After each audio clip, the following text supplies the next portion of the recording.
Olá, meus queridos, muito boa noite. Eu sou Wellington Rodrigues, do Centro Espírita Francisco de Assis. E hoje nós vamos dar continuidade ao estudo sobre as parábolas terapêuticas. Mas antes de começarmos o estudo, eu vou fazer uma leitura introdutória, e essa leitura está contida no livro Caminho, Verdade e Vida. E a mensagem 93, Alegria Cristã. Mas a vossa tristeza se converterá em alegria. Jesus, João 16, 20. Nas horas que precederam a agonia da cruz, os discípulos não conseguiam disfarçar a dor.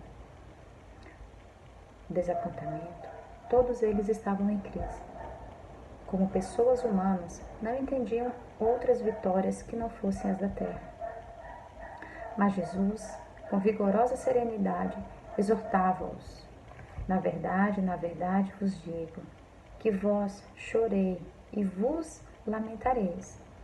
O mundo se alegrará e vós estareis tristes, mas a vossa tristeza se converterá em alegria. Através dos séculos, viu-se no Evangelho um conjunto de notícias dolorosas. Um Salvador abnegado e puro, conduzido ao madeiro destinado aos infames, discípulos debandados, perseguidores sem conta, martírios e lágrimas para todos os seguidores. No entanto, essa pesada bagagem de sofrimento constituiu os alicerces de uma vida superior, repleta de paz e alegria. Essas dores representam auxílio de Deus à terra estéril de corações humanos. Chegam como adubo divino ao sentimento das criaturas terrestres, para que de pântanos desprezados nasçam lírios de esperanças. Os inquietos salvadores da política e da ciência, na crosta planetária, receitam repousos e prazer, a fim de que o espírito chore depois, por tempo indeterminado, atirados ao desvão sombrios da consciência. Porém, Cristo, evidenciando suprema sabedoria, ensinou a ordem natural para a aquisição das alegrias eternas, demonstrando que fornecer caprichos satisfeitos sem advertência e sem medida, certas criaturas no mundo, no presente estado evolutivo, por substâncias perigosas em mãos infinitas. Por esse motivo, reservou trabalhos e sacrifícios aos companheiros amados, para que se não perdessem na ilusão e chegassem à vida real, como um valioso patrimônio de estáveis edificações. Eis porque a alegria cristã não consta de prazeres da inconsciência, mas da sublime certeza de que todas as dores são caminhos para júbilos imortais. Nossa, que lindo! Então vamos agora, meus amigos, direcionar o nosso pensamento a Jesus, a sua falange do bem, rogando direcionamento, entendimento, rogando a eles que nos ilumine e direcione, para que a meta hoje seja fazer o entendimento de forma completa, que consigamos alcançar o objetivo. Muito obrigada, Senhor, que assim seja. Então vamos lá, meus amigos. Como eu disse, hoje a gente vai dar continuidade, né? E hoje vamos falar sobre a parábola da casa, que ela está contida em Mateus, capítulo 10, versículo 12 e 13. E quando entrardes na alguma casa, saudai-a, e se a casa for digna, desça sobre ela a vossa paz. Mas se não for digna, torne para vós a vossa paz. Essa é a parábola. Então, podemos iniciar esse estudo examinando mais profundamente essa citação de Jesus, nos instruindo ao amor cristão incondicional. Amor esse exemplificado pelo Mestre de forma integral, né? Na sua passagem pela terra, ele nos deixou os ensinamentos, ele nos deixou a direção. E com essas palavras que a gente vai colocar como atemporais, qual o ensinamento dessa de hoje? Do que nós vamos tratar hoje?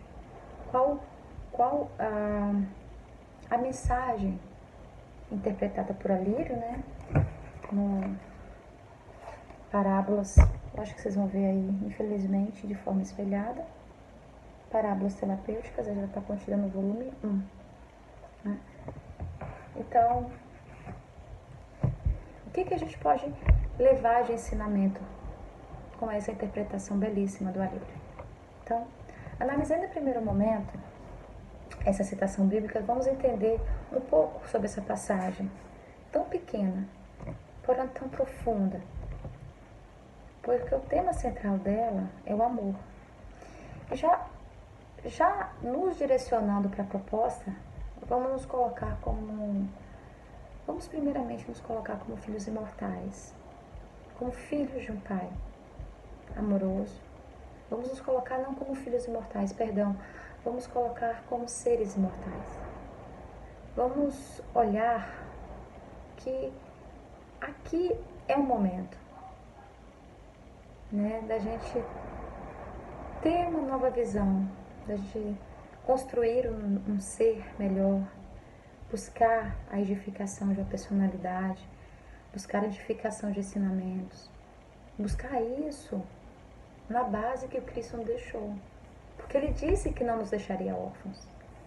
Ele nos prometeu o Consolador. Então hoje nós temos acesso a esse Consolador. Então, se nós temos isso, a gente já tem boa parte do caminho. Em outras encarnações a gente não tinha essa oportunidade, agora a gente tem.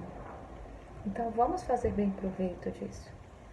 Vamos buscar, através dessa maravilhosa oportunidade de estarmos aqui, vamos buscar compensar isso, evoluindo passo a passo, evoluindo dia a dia, mas sempre em constante movimento. Então, a nossa sociedade, vamos colocar a sociedade, né, que a gente vai falar de um todo, porque vamos nos colocar também nela. Não vamos colocar que é para um ou para outro. Vamos todos pensar de forma... Agora vamos pensar no coletivo, para ficar mais fácil o entendimento, para que não haja interpretação dúbia. É exatamente isso, é para a gente fazer esse autoanálise. Então, a nossa necessidade hoje das coisas da matéria, ela se faz ainda muito latente. Ainda somos muito enraizados nessas paixões inferiores, né? Então, assim, como a gente está falando do doar a paz, vamos colocar agora, vamos doar o amor. A passagem bíblica fala da paz, só que a gente vai começar o estudo falando do amor. Então, quando a gente doa o amor, ele vai condicionado, ainda vai condicionado. Por que ele ainda vai condicionado? Porque a gente ainda tem aquela ligeira necessidade. Vamos colocar ligeira porque a gente espera que isso não perpetue por várias reencarnações. De doarmos algo, mas com a necessidade gigante de recebê-lo de volta. Então, a gente doa o amor querendo ele de volta. Porque o amor está condicionado, né? A gente está condicionado nessa necessidade ainda de retribuição. Para a gente amar e ser amado. É uma condição do amor. Só que esse sentimento, o amor, ele é composto, digamos assim, de dois movimentos, que é o de dar e a gente receber. Só que esse amor é uma energia. E a energia, ela sempre está em movimento. E ela jamais se perde. Se a gente doa o amor a alguém de forma realmente verdadeira, e esse amor, ele não encontra um remetente, ele não encontra destinatário, ou a gente pode dizer que essa pessoa até mesmo não seja, vamos colocar o termo dignos, né? Que essa pessoa não seja digna desse sentimento, esse sentimento volta pra gente. Porque o amor é energia. E a energia, ela vai. Se ela não encontra um destinatário para poder ir, ela volta. E ela volta pra gente. Então, essa é uma condição. Que nós vejamos também que essa condição de doar um amor de um modo incondicional, Esse sentimento, pelo fato dele ser uma energia, como eu disse, está sempre em movimento. Então, vai. Se não encontra, volta. Então, a gente está falando de amor. A gente começou a citação da Bíblia a falar de paz, agora a gente já começou a falar de amor. E agora Jesus, ele começa a colocar, a gente já começa a se colocar, melhor dizendo, numa postura pensando a seguinte condição. Se nós estamos aqui para buscar evolução e vivemos uma sociedade, então o amor tem que ser o sentimento que rege esses relacionamentos. Não é isso? Então, Jesus coloca também no Evangelho, ele coloca um outro momento que está contido mais um apontamento sobre essa condição de tratar, de cuidar e de amar o próximo. E está em Mateus de novo, só que agora no capítulo 10, no versículo 12. Portanto, tudo que vós quereis que os homens vos façam, fazei-lo também vós. Porque esta é a lei e os profetas. Qual é semelhante ao mandamento maior? Amarás ao teu próximo como a ti mesmo. Então a gente começou falando de amor e a gente disse que o amor é energia. Vai, se não encontra, volta. E Jesus afirma no seu Evangelho que para a gente tratar o outro, que no mínimo, para a gente começar a fazer isso, que no mínimo nós façamos ao outro aquilo que queremos que nos seja feito. Com essa afirmação, Jesus disse que o maior exercício que podemos realizar ao nosso próximo, exercício de amor que podemos realizar ao nosso próximo, é fazendo ao outro apenas o que queremos que nos façam. Isso já é, como ele diz, né? É semelhante ao maior mandamento, amarás a teu próximo. Se a gente conseguir fazer isso, já é, nós já estamos executando um mandamento deixado por Cristo. Ele resumiu todos em dois: amarás a Deus sobre todas as coisas e amarás a teu próximo como a ti mesmo. Então, se fizermos isso, já estamos indo em direção à proposta que nos foi deixada. Então, mas para sermos cristãos com uma proposta, aí vamos ver. Porque se nós seguimos a Cristo, nós nos chamamos de cristãos. Não é assim? Se nós seguimos a Cristo, nós nos chamamos de cristão. Só que Cristo coloca o seguinte, que para amar a teu próximo como a ti mesmo, fazer só aquilo que queremos. Só que infelizmente, nós somos cristãos, mas nós temos ainda essa proposta do cristão desvirtuada. O cristianismo para a gente ainda é muito desvirtuado. A obrigação, nós temos ainda aquela coisa de olhar o que está no Evangelho e seguir aquilo ali à risca, né? Colocamos a necessidade do outro em prioridade, mas não fazemos isso com amor. Fazemos isso como obrigação. Isso não é a proposta. Mas, por sermos cristãos com uma proposta ainda desvirtuada, nos achamos na obrigação de amar ao próximo para uma autoconscientização. A autoconscientização é quando a pessoa se torna consciente da sua essência divina, consciente do certo e errado. Achamos que é uma obrigação amar o próximo, e não é assim. Amar o próximo é um exercício de amor. E quando buscamos um exercício de amor, não uma obrigação. E para realizarmos essa ação de amar, é necessário primeiro que façamos uma reconstrução de pensar.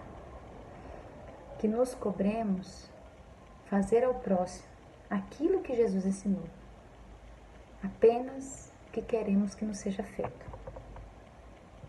Iremos no Evangelho segundo o Espiritismo, no capítulo 17, no item 7. Capítulo 17, item 7. O dever. O dever é a obrigação moral que se exige primeiro de si mesmo e só depois dos outros. O dever é a lei da vida. Está presente nos menores detalhes, assim como nos autos mais sublimes. Pretendo falar do dever moral e não do que as profissões impõem. Isso está contido no Evangelho segundo o Espiritismo, capítulo 17, e o item é o 7. O tema é o dever. Então, o dever provém da nossa consciência. O dever está aqui, né? Então, ele provém da nossa consciência. Ele começa de nós. A gente tem que cobrar fazer ao próximo apenas aquilo que queremos que nos seja feito, como prioridade. Não cobrar ao próximo que nos faça aquilo que queremos que eles nos façam. A gente tem que fazer o contrário, porque são duas coisas diferentes. Nós vamos fazer a ele aquilo que queremos que eles nos façam. Então, se Jesus nos ensina a fazer ao próximo aquilo que queremos que nos seja feito, conforme consta no Livro dos Espíritos, né? Que isso também é um dever nosso, é um dever, é lei, esta é a lei da vida. Nós estamos falando disso. E também, Alírio atesta, não, perdão, está contido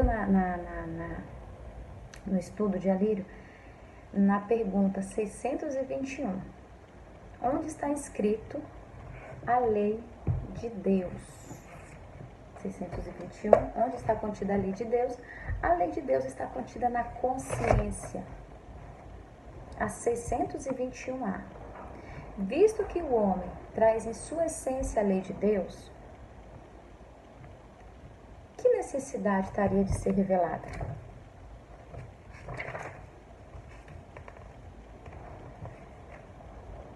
Ele a esquecerá e a desprezará. Quis então Deus que lhe fosse lembrada. Essas duas questões, elas deixam bem claras que temos a consciência da lei de Deus. Nós temos consciência. A gente só esquece. E nós precisamos que essa consciência seja consciente. Só que nós acabamos nós acabamos nos esquecendo das nossas, digamos, as nossas tarefas. Então, como está escrito aqui no Livro dos Espíritos, visto que o homem traz em sua consciência a lei de Deus, a necessidade de lhe ser revelada, né? Ele a esquecerá e a desprezará. Quis então Deus que fosse lembrada. Então, quando começamos a evoluir, nós estávamos cuidando apenas do nosso eu. Lá atrás. Vamos colocar que isso não é agora. Vamos colocar isso um pouco mais lá no passado. Com isso, nos colocamos essa devoção ao eu como essencial. Ao eu como essencial. Não ao próximo, ao eu. E com isso, essa devoção, ou como podemos dizer, esse processo, né? Então, a gente estava passando por um período, nós vamos colocar esse período, não período determinado, vamos colocar período porque não temos a intenção de taxar ninguém como melhor ou pior, mas vamos colocar isso como período para ficar mais fácil o entendimento. A gente estava passando por esse período, e esse período foi um período que a gente chamou isso de desamor, a ausência do amor. Só que essa ausência de amor, como nós estávamos focados no eu e não no próximo, esse desamor é nós mesmos. E o desamor é a ausência do amor. Então, não tínhamos amor por nós mesmos. Nós estávamos no processo de ausência de amor. E nesse período que não conseguimos precisar o quanto tempo seria, foi um processo, né? E nós estávamos nesse período uma certa até pelo fato de termos ausência de amor a nós mesmos, imagine para o próximo. Então, era muito natural a ausência no mar, a ausência do tratar bem. E esses sentimentos foi desencadeando o egoísmo.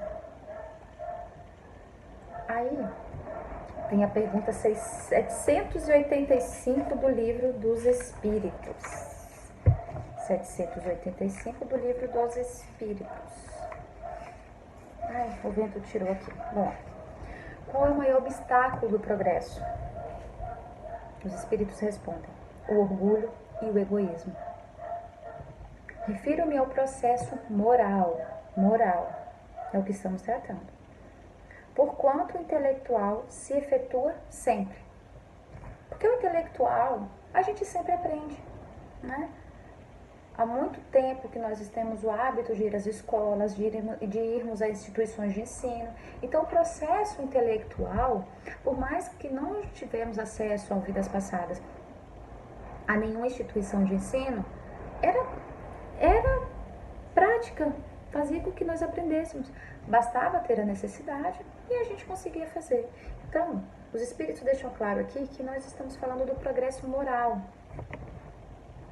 E aí, é colocado aqui também, na pergunta 913, dentre os vícios, qual o que se pode considerar radical? Dentre os vícios, qual pode se considerar radical? Temos-lo ditos várias vezes, o egoísmo. Daí deriva todo o mal. Estudai todos os vícios e vereis que no mundo, que no fundo de todas há egoísmo. Porquanto, se não atacardes o mal pela raiz, enquanto não lhe houverdes destruído a causa, tendais, pois, todos os esforços para esse feito, porquanto aí é que está a verdadeira chaga da sociedade, o egoísmo. Aí temos a pergunta 914. Fundando-se o egoísmo no sentimento do interesse pessoal, bem difícil parece extirpá-lo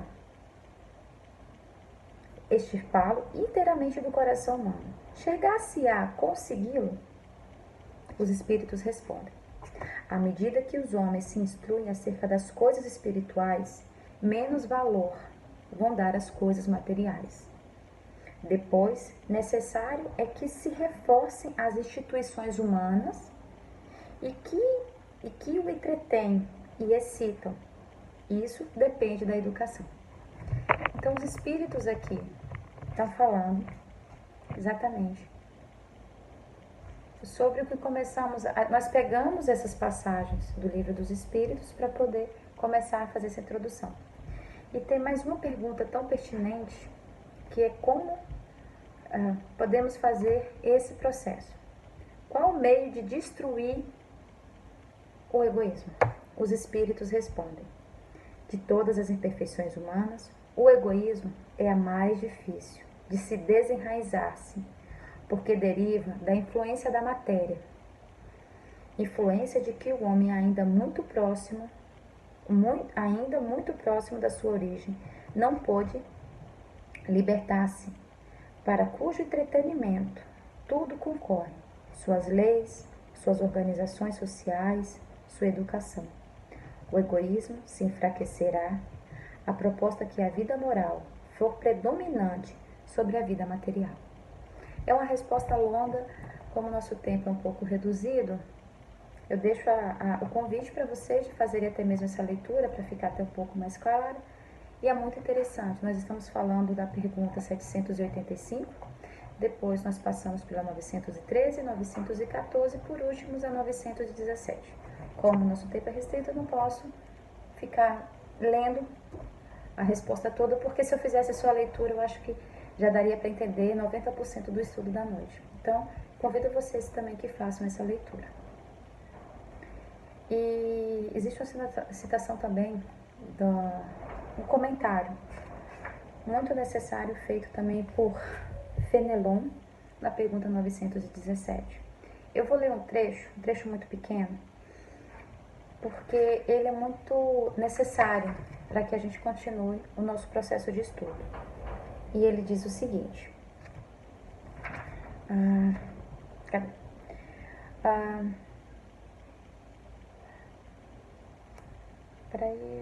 Tá. O choque que o homem experimenta do egoísmo dos outros é o que muitas vezes o faz egoísta, por sentir a necessidade de colocar-se na defensiva. Notando que os outros pensam em si próprios e não nele, ele-o levado a ocupar-se consigo, mais do que com os outros. Sirva de base as instruções sociais, as relações legais de povo a povo e de homem a homem. O princípio da caridade e da fraternidade, e cada um pensará menos na sua pessoa, e assim veja que os outros nelas pensarão. Tem uma outra citação, muito necessária também,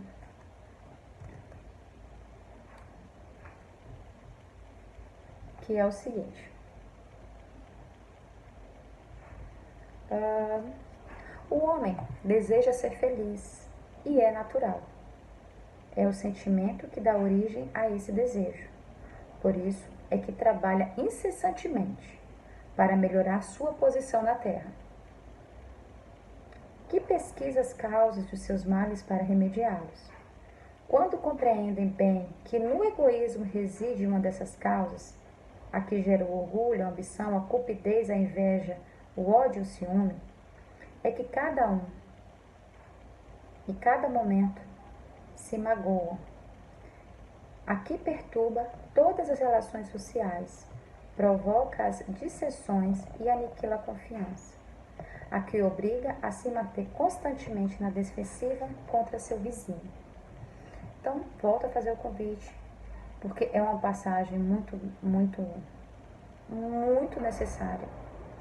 É uma necessidade realmente para a gente fazer um entendimento melhor desse estudo. Só que infelizmente eu não posso ler até o final.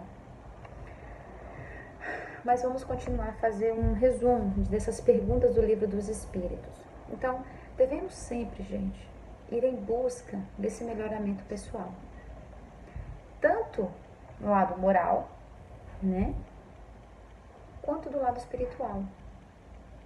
Assim iremos começar a entender a origem desses males. E a gente viu que a origem desses males se trata simplesmente de um só. Aliás, de dois, né? Do orgulho e do egoísmo. Os males da humanidade. E ele deve ser extirpado de nós. Ele deve ser tirado de nós. Mas de forma gradativa. De forma que consigamos fazer isso sem nos machucar tanto e principalmente sem ferir ao próximo. Pensamos falsamente que o orgulho é o amor próprio, quando um ser ama mais a si do que ao próximo. Na verdade, a Lírio nos esclarece, com a linda citação de Fenelon, no livro dos Espíritos, através de uma pergunta muito necessária feita por Kardec. O orgulho, ele não é amor a si, não é amor a si, é sim um culto ao ego. Que na verdade, esse culto é um desamor, é uma ausência de amor. E isso acaba gerando esse sentimento de orgulho, de ambição e de cupidez, e até mesmo a inveja. O egoísta, ele acaba criando em torno de si uma barreira tão grande que ele acaba afastando as pessoas. Ele acaba se isolando, a Lírio comenta. Então, que esse isolamento, quando o egoísta se vê isolado, ele quer culpar alguém, mas não a si. Porque ele não passou por um processo de autoconhecimento. Ele apenas passou por um processo de desamor.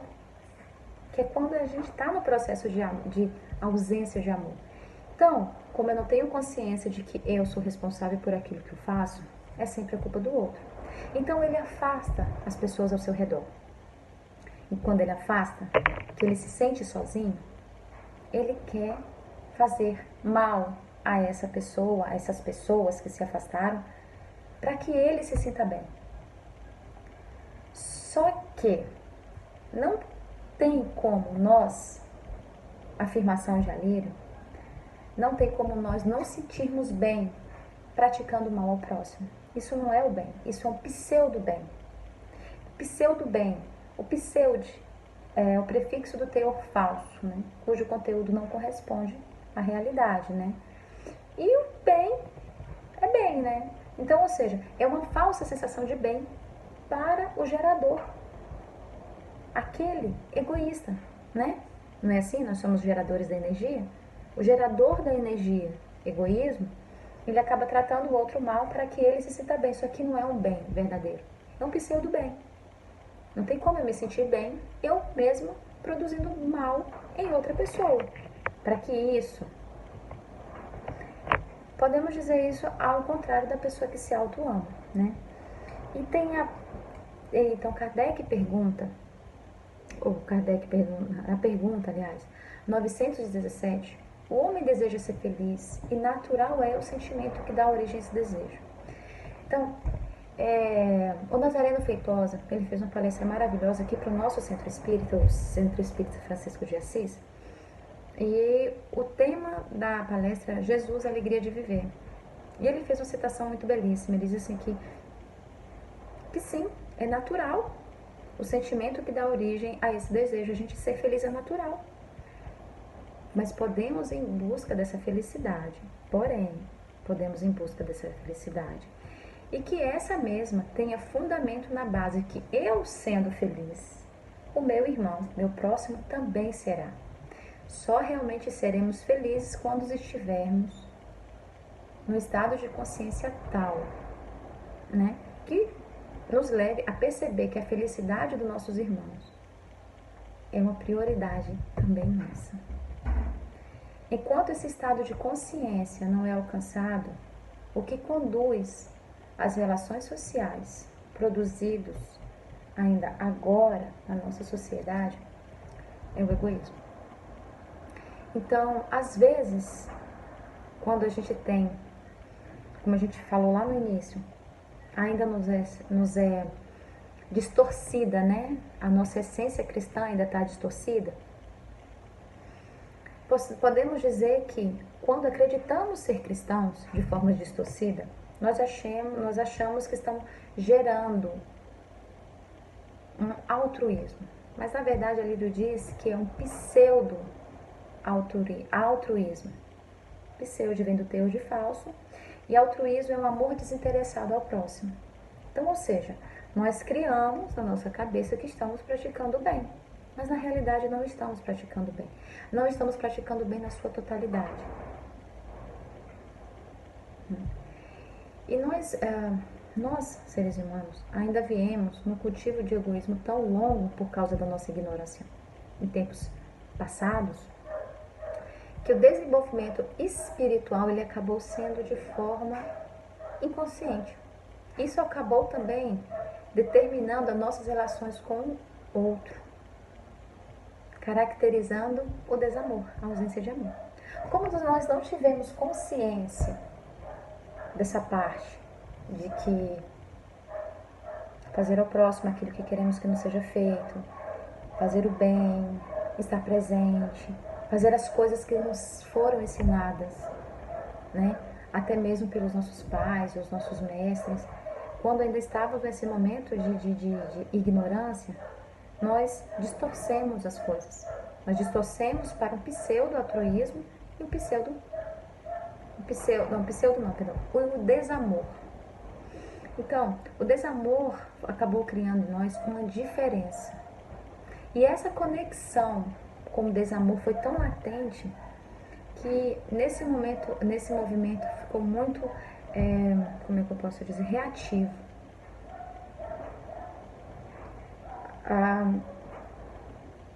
Podemos falar o seguinte, que alguns relacionamentos em tempos mais passados eram mais regidos pelo medo do que pelo amor, né? A obediência era mais por medo do que por amor.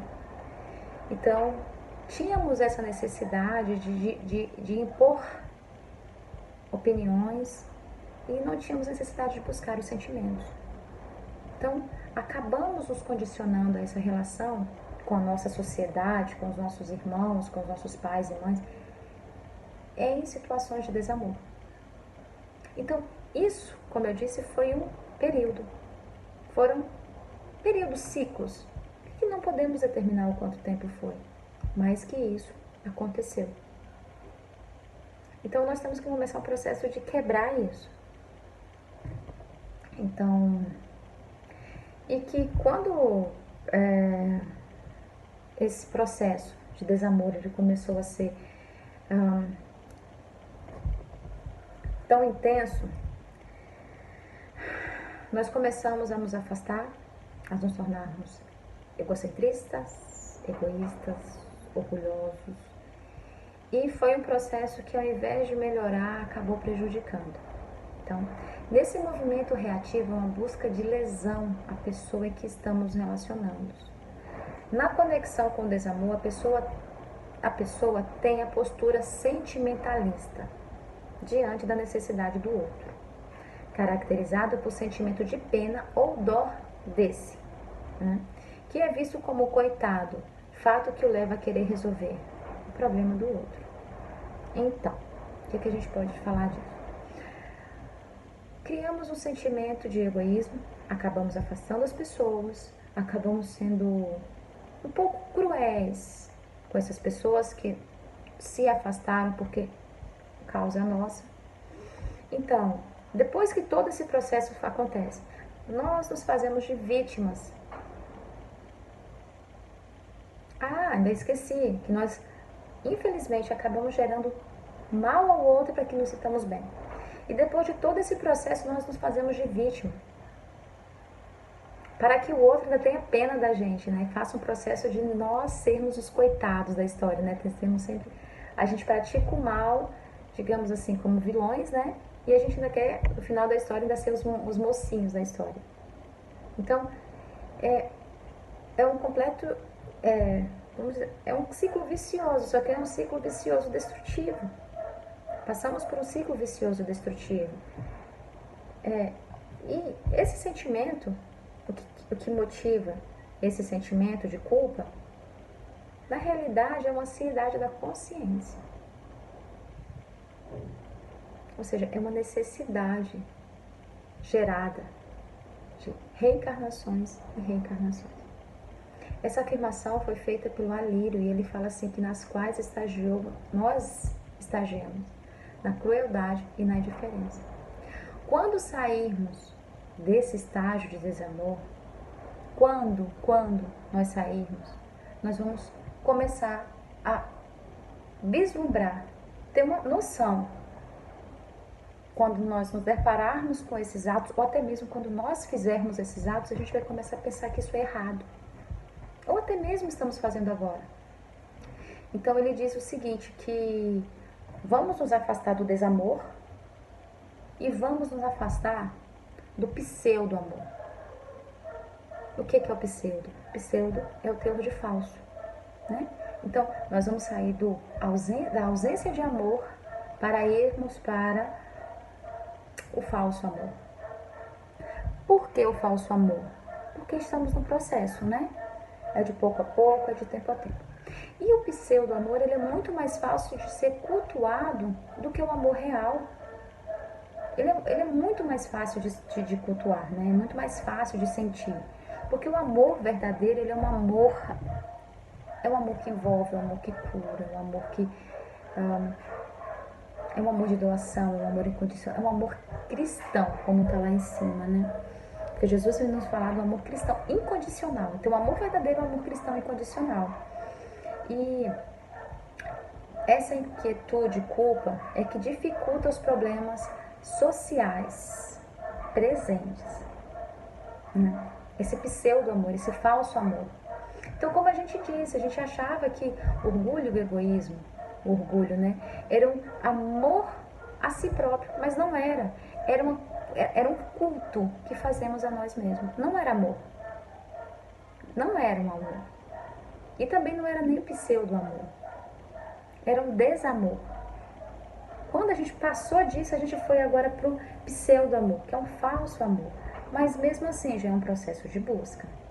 E é fundamental Alírio coloca, é fundamental transformações tomadas de consciência plena de si, fazendo com isso o desenvolvimento do dever consciencial. Dever, aquele que nós dissemos que está contido no capítulo 17, no item 7, do Evangelho segundo o Espiritismo, que dever é a lei da vida. Então está contido lá que nós temos que passar por isso, mas fazendo com isso o desenvolvimento do dever consciencial. Dever é a lei da vida. Então temos que passar por esse processo. Ao contrário da culpa geradora da obrigação. Ao realizar ações pseudo-amorosas para anestesiar a ansiedade da consciência, que leva a pessoa a exercitar o amor. Então, quando anestesiarmos as ações pseudo-amorosas, quando elas já estiverem assim completamente anestesiadas por mentes em nós, vamos tomar posse do nosso dever consciencial. E quando tomarmos posse do nosso dever consciencial, nós vamos exercitar o amor. O dever consciencial nos impulsiona a busca do bom, do bem, do bom e do bem. Então, esse é um exercício que nos está condicionado. Mas esse exercício só é feito através do nosso livre-arbítrio. Porque por mais que nós falemos aqui 2, 3, 4, 5, 6, 7 horas, se não for uma necessidade sua de buscar isso, não vai existir. Não vai ter razão nas palavras que estão sendo ditas aqui hoje. Então, nós temos sim que fazer essa autoconscientização, porque a autoconscientização é quando nós tomamos posse, não é isso? Quando tomamos posse da nossa lei divina, do que é certo e errado. Quando fizermos isso, nós tivermos a autoconscientização, nós vamos entender que o livre-arbítrio nos foi dado para ser usado de forma consciente, usando o nosso dever consciencial. Parece até trava-língua, mas é que é realmente assim que funciona. Parece até que é pegadinha as palavras, porque de se parecerem tão próximas. Mas o dever consciencial é quando tivermos consciência da nossa consciência. Aliás, conscientes da nossa consciência. E que nós tivermos anestesiado as nossas ações pseudo-amorosas, nossas ações falsamente amorosas. Então, o dever consciencial nos impulsiona a buscar o que é bom, belo, em busca do bem, do bom e do belo. E esse exercício está condicionado ao nosso livre-arbítrio. Estaremos transmutando as paixões e o egoísmo e o egocentrismo. No orgulho, nós estamos liberando esses sentimentos quando tivermos a autoconscientização. Libertando-no tanto dela quanto dessas outras indiferenças. E essa autoconsciência produz um relacionamento com o próximo baseado no movimento essencial, direcionado pela nossa essência de amor. Diante da necessidade do próximo, teremos atitudes de solidariedade. Então, quando tivermos essa autoconsciência, nós vamos olhar para o próximo e vamos lembrar, como se eu estivesse aqui gravado, fazer ao próximo aquilo que queremos que nos seja feito. Isso já vai estar latente. Nós não vamos precisar buscar onde é que está isso. Será que está em Mateus 10, Mateus 7? Não, já vai estar aqui. Nós não vamos ter que precisar pegar livros para poder buscar o que está escrito, porque já vai estar aqui. Porque na realidade já está aqui. Só esquecemos. Então, por isso a necessidade dessa autoconscientização, para que nós nos relembremos do que já está dentro, do que é dever, do que é a lei da vida. Então nós teremos atitudes de empatia, nós teremos atitude de compaixão, nos colocando no lugar do outro. Então, tem uma frase linda, gente, que na primeira vez que eu li, até na hora de falar me emociona, que o Alírio colocou assim, mas eu acho que ele nem tinha intenção. Eu acho que eu li e eu vi de forma tão profunda que está no livro nas parábolas, que assim, somente o amor realmente vincula as pessoas umas com as outras por meios de laços indissolúveis. E realmente é assim. Porque é muito mais fácil, meus irmãos, nós cultivarmos relacionamentos de amor, de carinho, do que cultivarmos relacionamentos egoísticos, relacionamentos onde o nosso bem-querer e o nosso bem-estar está acima do bem-estar do nosso irmão.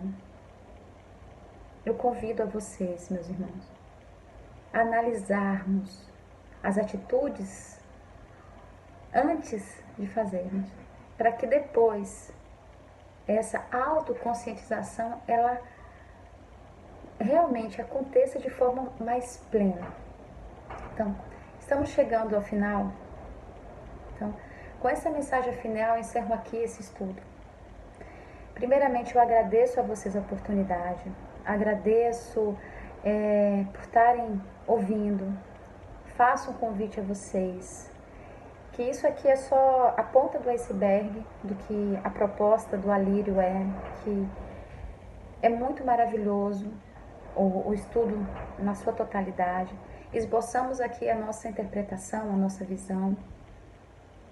Espero que tenha alcançado e atingido a essência em si, que hoje falamos de amor. Então, muito obrigada. Então, do fundo do meu coração, agradeço por vocês estarem aqui comigo.